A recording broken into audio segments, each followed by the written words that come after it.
Crossover Thursday is presented by PrizePicks. Download the app and use code LOCKEDONNFL to win $50 instantly when you play $5. I'm Joe Marino, host of Locked On Bills, joined by John Hickman, the host of Locked On Texans. We're here to break down the keys to victory for each team. One team's getting to 4-1, the other one's getting to 3-2. John, if the Texans are getting to 4-1, what are the keys to success on Sunday afternoon?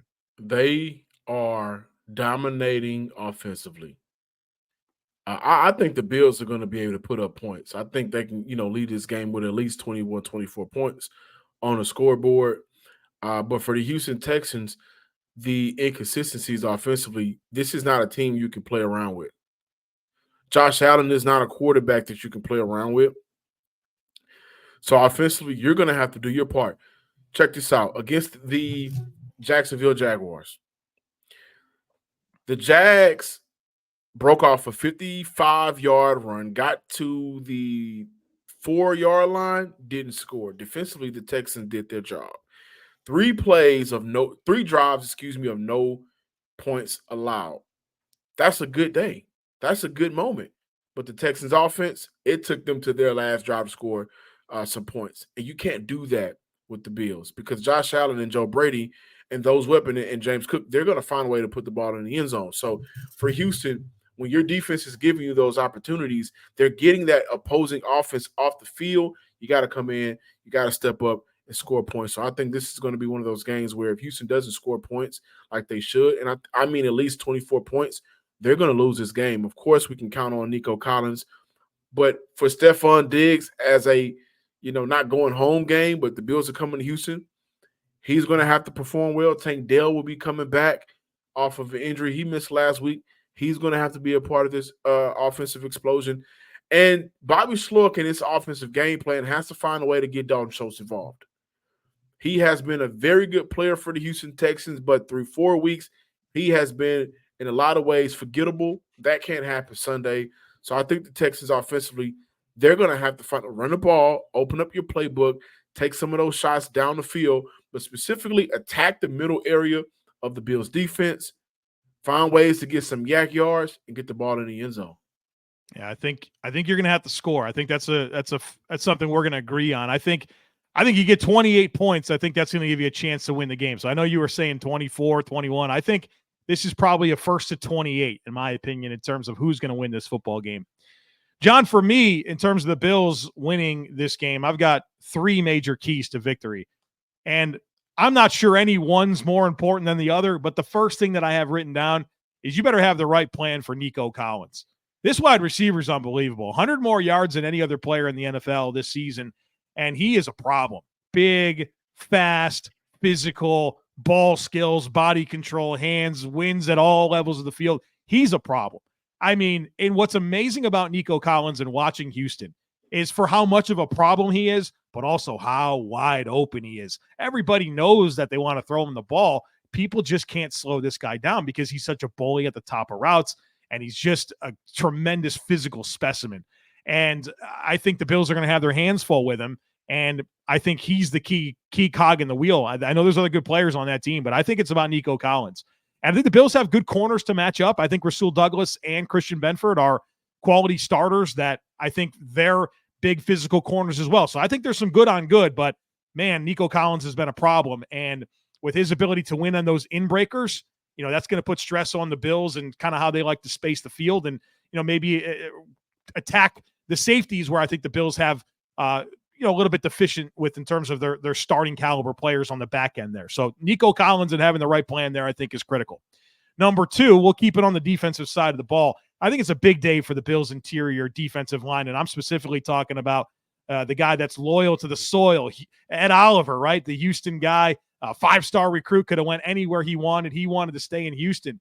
And every time that he's been back to the state of Texas to play a football game, he's had a little something extra about him. I'm sure this will be a big opportunity for him. And I think, as you've articulated to this point, some concerns with the interior of that Houston Texans offensive line. Yeah, you mentioned Juice Scruggs, and I mean even Kenyon Green, who I think has really been a problem at left guard this year.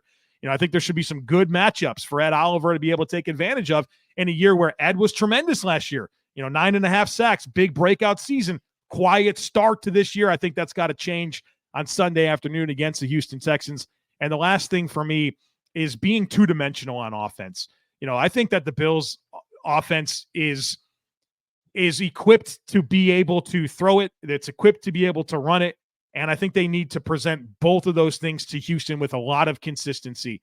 I think you should be able to find some success running the ball against Houston. And if that's the case, that obviously sets up a lot for your passing game, softens up some of your looks in terms of coverage spacing. It really helps get the play action game going. And the Bills need to lean into that. And I think the world of Derek Stingley is one of the corners, but I think Kamari Lassiter is a young player. He's been vulnerable in terms of vertical separation. Yes. They got a young safety. Even if they get some of their other players back, Ward and those others, they're still working back, and I don't think they've been that good so far to start this season. So I think you've got to be two-dimensional on offense and really showcase the balance that you can bring to the table against the Houston Texans defense that has a lot of new players, and as you've already said, kind of still trying to figure it out. I also want to add this for the Houston Texans. No Von Miller for this game. So that is a godsend for those two tackles who hasn't had what Titus Howard hasn't had the best start to this year. Laramie Tunsil has been good in terms of being able to protect the quarterback. The penalties have been an issue. So, we could talk about offense and defense, but they cannot start behind the sticks. That's probably number one. And D'Amico has been completely pissed about that. So controlling and maintaining penalties. They have been the most penalized team through 4 weeks, That has to change.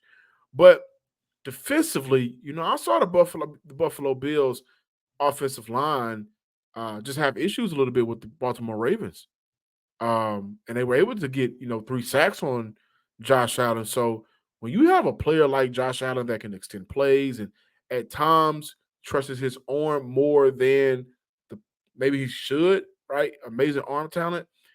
If you can get into his face and create that pressure, I think that gives any team a better chance to beat in the Buffalo Bills. You cannot stay clean, of course. You never want that for Josh Allen offense. So getting into his face, forcing him out the pocket at times to create some of those errant throws, and being able to limit the penalties. If you do that, I think Houston has an opportunity to win this game and getting the ball out quicker. Finding that rhythm to allow this offense to be able to, for one, extend drives, create drives, that rhythm, open up the playbook. And to do that, I think a lot of 3-step drop options to maybe 1st and 10 to 2nd and 4. Nothing wrong with that, especially if you can't run the ball. Utilize those tight ends to allow the offense to have positive plays. Yeah, I think pressure on Josh Allen and any quarterback is a good recipe to winning a football game. I will say, to add some important context to that Baltimore game, I thought the pressure in that game was far more game script related than anything. That game got away from Buffalo pretty quick. And as you know, I mean, when you can play defense with a 2-score lead, which Baltimore had for 75% of the game, you could really tee off and stress protection schemes. Going into that game, Josh Allen was the least sacked quarterback in the NFL. I think he was the least sacked quarterback in the NFL last season as well. So Josh Allen doesn't typically get sacked, but when you're up 2-3 scores on an opponent, you don't have to respect the run game. You can tee off and really get creative with your pressure packages.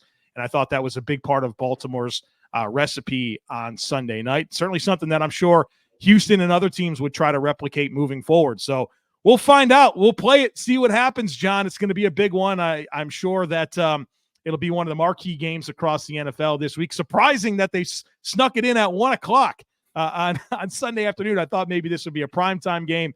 Especially considering the storylines around it. Plenty of storylines.